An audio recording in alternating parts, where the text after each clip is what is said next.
নবম পে স্কেলের বেতন বৃদ্ধির তালিকা প্রকাশ। আসসালামু আলাইকুম। আজকের এই গুরুত্বপূর্ণ নিউজটি প্রকাশিত হয়েছে দেশ কথা পত্রিকায়, তাই ভিডিওটি স্কিপ না করে সম্পূর্ণ ভিডিও দেখতে থাকেন। আর আপনারা যারা আমার এই চ্যানেলটি সাবস্ক্রাইব করেননি, তারা দয়া করে সবাই চ্যানেলটি সাবস্ক্রাইব করে ভিডিওতে লাইক করে দেন। নবম পে স্কেলের বেতন বৃদ্ধির তালিকা প্রকাশের মাধ্যমে সরকারি চাকরিজীবীদের দীর্ঘদিনের প্রত্যাশার অবসান ঘটেছে।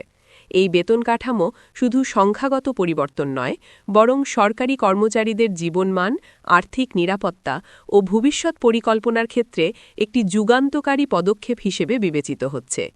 নতুন বেতন তালিকায় প্রতিটি গ্রেডে বেসিক বেতন বৃদ্ধি, বার্ষিক ইনক্রিমেন্টে পরিবর্তন, ভাতা কাঠামোর সমন্বয় এবং পেনশন সুবিধার উন্নয়ন স্পষ্টভাবে প্রতিফলিত হয়েছে। এই বেতন বৃদ্ধির মূল লক্ষ্য ছিল বর্তমান বাজার মূল্য, দ্রব্যমূল্যের ঊর্ধ্বগতি এবং কর্মচারীদের বাস্তব জীবনের ব্যয়ের সঙ্গে সামঞ্জস্য আনা।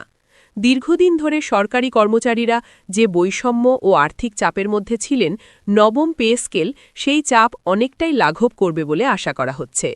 নতুন বেতন তালিকা অনুযায়ী সর্বনিম্ন গ্রেড থেকে সর্বোচ্চ গ্রেড পর্যন্ত প্রত্যেক স্তরেই বেসিক বেতন উল্লেখযোগ্য হারে বাড়ানো হয়েছে।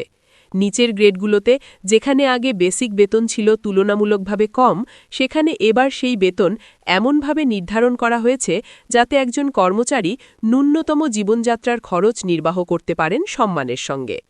একই সঙ্গে উচ্চ গ্রেডের কর্মকর্তাদের ক্ষেত্রেও দায়িত্ব ও অভিজ্ঞতার সঙ্গে সামঞ্জস্য রেখে বেতন পুনর্নির্ধারণ করা হয়েছে।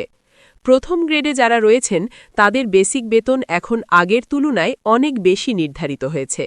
এতে সচিব পর্যায়ের কর্মকর্তা থেকে শুরু করে প্রশাসনের শীর্ষ স্তরের কর্মচারীরা উপকৃত হবেন। দ্বিতীয় ও তৃতীয় গ্রেডেও বেতন বৃদ্ধি এমনভাবে করা হয়েছে যাতে প্রশাসনিক ও কারিগরি দক্ষতার যথাযথ মূল্যায়ন হয়। চতুর্থ থেকে ষষ্ঠ গ্রেড পর্যন্ত মূলত মধ্যম স্তরের কর্মকর্তা ও কর্মচারীরা অন্তর্ভুক্ত। এই গ্রেডগুলোতে বেতন বৃদ্ধির ফলে অফিস পরিচালনা, ফাইল নিষ্পত্তি, মাঠ পর্যায়ের তদারকি ও প্রশাসনিক কাজে নিয়োজিত কর্মচারীদের আর্থিক অবস্থার দৃশ্যমান উন্নতি হবে। অনেক কর্মচারী যারা এতদিন সংসার চালাতে হিমশিম খাচ্ছিলেন, তারা এখন কিছুটা স্বস্তি পাবেন। সপ্তম থেকে দশম গ্রেডে সাধারণত অভিজ্ঞ কর্মচারী ও সুপারভাইজারি পর্যায়ের জনবল থাকেন। এই গ্রেডগুলোতে বেতন বৃদ্ধির পাশাপাশি বার্ষিক ইনক্রিমেন্টের হারও পুনর্নির্ধারণ করা হয়েছে। ফলে শুধু এককালীন বেতন বাড়ানো নয়, বরং ভবিষ্যতে নিয়মিত আয়ের ধারাবাহিক উন্নয়ন নিশ্চিত করা হয়েছে। একাদশ থেকে ত্রয়োদশ গ্রেডে যারা রয়েছেন তাদের জন্য নবম পে স্কেল বিশেষভাবে গুরুত্ব বহন করে, কারণ এই গ্রেডগুলোতে কর্মরত কর্মচারীর সংখ্যা তুলনামূলকভাবে বেশি। নতুন বেতন তালিকায় এই গ্রেডগুলোর বেসিক এমনভাবে বাড়ানো হয়েছে যাতে দীর্ঘদিনের বৈষম্যের অভিযোগ অনেকাংশে দূর হয়।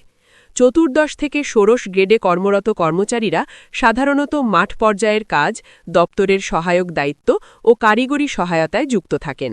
এই গ্রেডগুলোতে বেতন বৃদ্ধির ফলে তাদের জীবনযাত্রায় সরাসরি ইতিবাচক প্রভাব পড়বে। বিশেষ করে যারা শহরের বাইরে বা প্রত্যন্ত অঞ্চলে কাজ করেন, তাদের জন্য এই বেতন বৃদ্ধি একটি বড় স্বস্তির কারণ। নতুন বেতন তালিকায় শুধু বেসিক বেতনই নয়, বরং বিভিন্ন ভাতার ক্ষেত্রেও পরিবর্তন আনা হয়েছে। বাড়ি ভাড়া ভাতা, চিকিৎসা ভাতা, যাতায়াত ভাতা ও অন্যান্য আনুষঙ্গিক সুবিধার পুনর্মূল্যায়ন করা হয়েছে। এতে করে কর্মচারীদের মোট প্রাপ্তি আগের তুলনায় উল্লেখযোগ্য হারে বাড়বে। পেনশনভোগীদের জন্য নবম পে স্কেল সুখবর নিয়ে এসেছে। পেনশন হিসাবের ভিত্তি হিসেবে বেসিক বেতন বাড়ায় অবসরপ্রাপ্ত কর্মচারীদের পেনশনও স্বয়ংক্রিয়ভাবে বৃদ্ধি পাবে। এর ফলে অবসর জীবনে আর্থিক নিরাপত্তা আরও জোরদার হবে।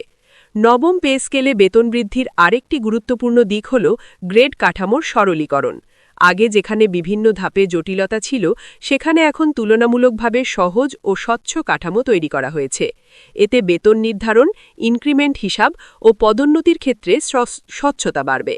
এই বেতন বৃদ্ধি বাস্তবায়নের ফলে দেশের অর্থনীতিতেও একটি ইতিবাচক প্রভাব পড়বে।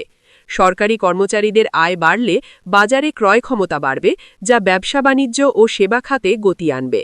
একই সঙ্গে অভ্যন্তরীণ অর্থনৈতিক প্রবাহ আরও সক্রিয় হবে।